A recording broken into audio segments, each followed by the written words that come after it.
Assalamualaikum warahmatullahi wabarakatuh. Baik, perkenalkan nama saya Marda Bima Ibrahim dengan NIM 24060101038. Pada kesempatan pada kali ini saya akan berpresentasi dengan tema pendidikan jasmani adaptif obesitas yang kami diskusikan berempat, kelompok 7. Baik, nah pada kali ini, obesitas anak ini menjadi masalah kesehatan yang serius di seluruh dunia. Nah, kondisi ini tidak hanya berdampak pada kesehatan fisik, tapi juga pada psikologis dan sosial anak. Pada konteks pendidikan jasmani, anak obesitas sering menghadapi hambatan dalam berpartisipasi. Karena itu diperlukan strategi pembelajaran aktif untuk mendukung keterlibatan mereka. Nah, ini menurut ID kutipan tahun 2023 menekankan bahwa integrasi anak obesitas ke dalam sesi penjas dapat meningkatkan partisipasi dan kesehatan. Nah, jadi penjas itu berperan penting. Pendekatan adaptif memungkinkan anak merasa diterima tanpa diskriminasi. Nah, hal ini juga membantu mengurangi stigma sosial yang sering dialami anak obesitas di lingkungan sekolah. Nah, ini saya jelasin tentang anak berkebutuhan khusus adalah anak dengan hambatan tertentu yang memerlukan penyesuaian dalam pembelajaran. Pada hambatan tersebut dapat bersifat fisik, intelektual, sosial, maupun emosi. Nah, dalam penjas, anak obesitas dapat dikategorikan sebagai ABK karena keterbatasan fisik yang menghambat aktivitas geraknya. Nah, ini mengutip dari Slimy tahun 2023 menyatakan bahwa pembelajaran jasmani adaptif mampu meningkatkan interaksi sosial anak dengan obesitas. Penyesuaian aktivitas memungkinkan anak terlibat lebih aktif. Hal ini sekaligus meningkatkan empati dan kerjasama dengan teman sebaya. Nah, jadi anak obesitas itu harus dituntut produktif, apalagi dalam kerjasama untuk membangun jiwa korsa. Oke. Nah, secara umum anak berkebutuhan khusus diklasifikasikan menjadi tunagrahita, tunarungu, tunawisma, dan anak dengan gangguan kesehatan obesitas. Anak obesitas masuk kategori terakhir, hambatan kesehatan berkelanjutan. Klasifikasi ini membantu guru baju oka dalam adaptif sesuai kebutuhan. Nah, oke, itu. Nah, ini untuk faktor penyebabnya, yaitu yang pertama, faktor utamanya yaitu anak obesitas meliputi pola makan tidak sehat. Nah, jadi makanannya masih sembarangan nih. Mesti ya ada yang sering junk food, yang makanan berminyak. Nah, yang kedua ini ada kurangnya aktivitas fisik nih. Apalagi kan udah anak berkebutuhan khusus, apalagi kalau mager. Nah, itu jadi salah satu faktor utamanya, dan faktor genetik itu sangat mempengaruhi, teman-teman. Nah, teknologi modern juga meningkatkan gaya hidup sedentari pada anak-anak. Kombinasi faktor tersebut mempercepat terjadinya obesitas sejak usia dini. Oke.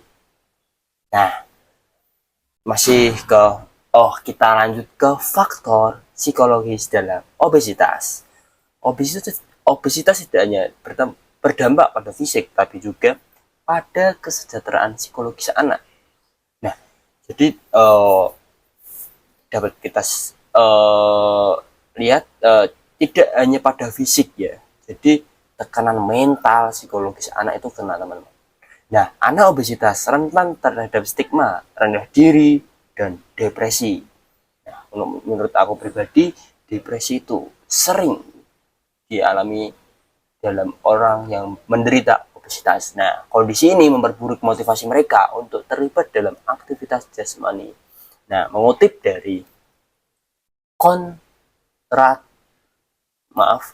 Konradson tahun 2022 menemukan bahwa pendekatan berbasis psikologi positif membantu meningkatkan kesejahteraan anak, mendapatkan dukungan emosional lebih mudah terlibat dalam olahraga adaptif. Oleh karena itu, guru harus memperhatikan aspek mental dalam proses pembelajaran. Nah, ini ada beberapa kriteria anak berkebutuhan khusus dalam penjas. Nah, kriteria anak obesitas sebagai ABK dalam penjas adalah adanya hambatan untuk mengikuti program reguler tanpa modifikasi.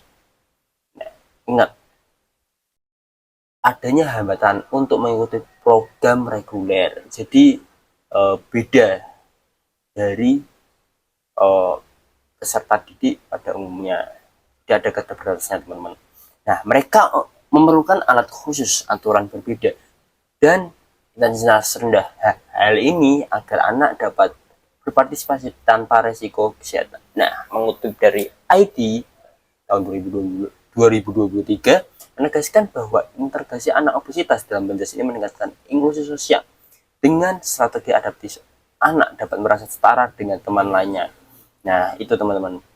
Jadi untuk pensetaraan dengan teman lainnya. Nah, kriteria ini penting untuk merancang pembelajaran yang efektif dan aman.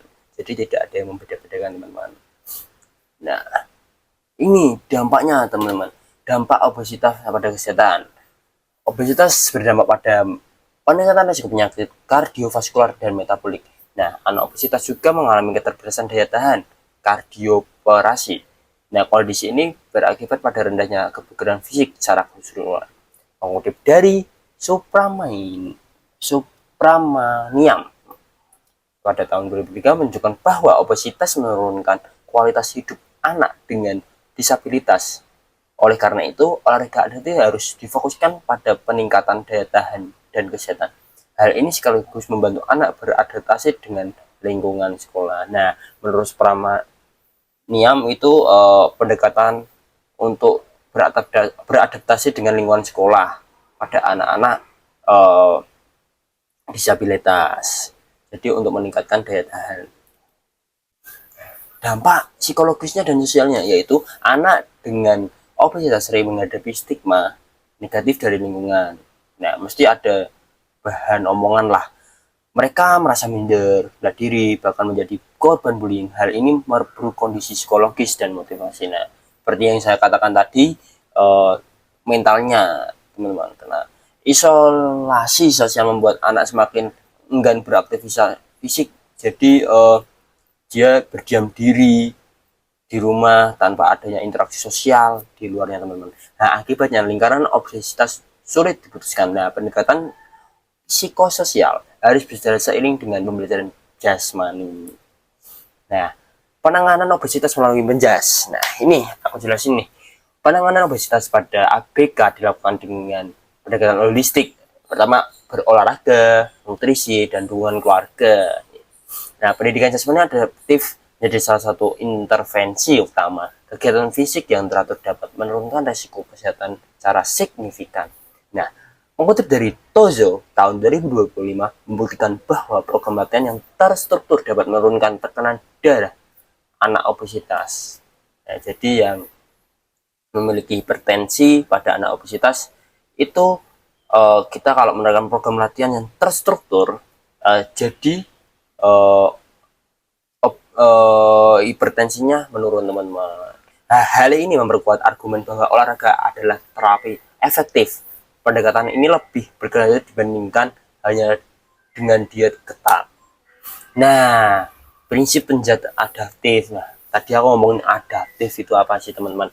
Nah, prinsip utama penjelasan adaptif adalah inklusi, modifikasi, dan motivasi. Nah, kita sebagai guru penjas, ya, yang kedua itu harus memodifikasi. Nah, aktivitas harus disesuaikan dengan kemampuan anak obesitas. Tujuannya adalah memberikan pengalaman olahraga yang positif dan aman. Nah, mengutip dari Slimy, menemukan bahwa penjelasan adaptif meningkatkan empati siswa terhadap teman obesitas. Dengan demikian, olahraga adaptif bukan hanya bermanfaat secara fisik, tapi juga sosial. Hal ini membuat anak lebih termotivasi untuk terus berpartisipasi. Nah, strategi pembelajaran adaptif. Nah, guru dapat itu menyesuaikan alat olahraga seperti bola berukuran besar atau gawang yang kecil. Nah, jadi kita sesuaikan dengan kebutuhannya teman-teman untuk sarana prasarananya. Nah, intensitas juga harus diatur sesuai kemampuan anak obesitas. Selain itu, guru memerlukan instruksi sederhana agar anak lebih mudah memahami. Oke, mengutip dari ID tahun 2023 menekankan bahwa pembelajaran kelompok dengan anak obesitas meningkatkan inklusi. Anak menjadi lebih percaya diri di saat dilibatkan bersama teman sebayanya. Jadi tidak ada nih yang minder-minderan. Nah, strategi ini efektif untuk mengurangi rasa terasingkan di sekolah. Nah, ini ada beberapa contoh nih. Ini bisa dilihat nih teman-teman. Ini contoh aktivitas adaptif pada gambar di samping ini. Nah, ini cocok untuk anak obesitas. Nah, contohnya di samping ini. Nah, menurut Tozo, pada tahun 2005 menyatakan bahwa variasi program olahraga lebih efektif menurunkan resiko kesehatan. Nah, ini salah satu variasinya teman-teman. Oleh karena itu, diversifikasi aktivitas sangat disenangi dalam penjelasan adaptif. Nah, kombinasi aktivitas juga menjaga agar anak tidak cepat bosan. Jadi memodifikasi dan lain sebagainya teman-teman. Nah, ini salah satu video pembelajaran adaptif dan menjadi penutup kita ini teman-teman. Samping ini melempar tangkap bola. Nah, aktivitas ini fokusnya pada gerakan sederhana, menyenangkan dan aman terhadap siswa tetap termotivasi untuk bergerak tanpa merasa terbebani. Nah, pada gambar di samping teman-teman. Dan latihan yang diberikan mengutamakan permainan ringan, latihan kardiovaskular sederhana, serta aktivitas berbasis kolaborasi untuk meningkatkan kepercayaan diri dan interaksi sosial siswa. Guru berperan sebagai fasilitator. Ingat, guru berperan sebagai fasilitator. Ya, yang mendampingi dengan pendekatan empatik dan inklusif. Baik. Oke, dapat kita simpulkan obesitas pada anak merupakan salah satu bentuk kebutuhan khusus yang berada kesehatan fisik, psikologis, dan sosial. Nah, dalam konteks pendidikan sebenarnya anak memerlukan strategi pembelajaran adaptif agar dapat berbasis secara aman.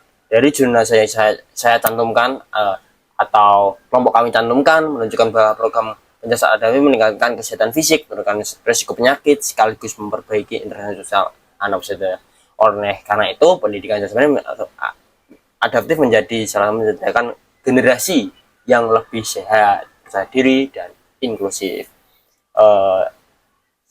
Sekiranya cukup, saya pamit undur diri. Apabila ada tutur kata yang salah, mohon dimaafkan yang sebesar-besarnya. Saya Marda Bima Ibrahim, mohon undur diri dengan presentasi mandiri mata kuliah pendidikan siswani anak berkebutuhan khusus. Terima kasih. Assalamualaikum warahmatullahi wabarakatuh.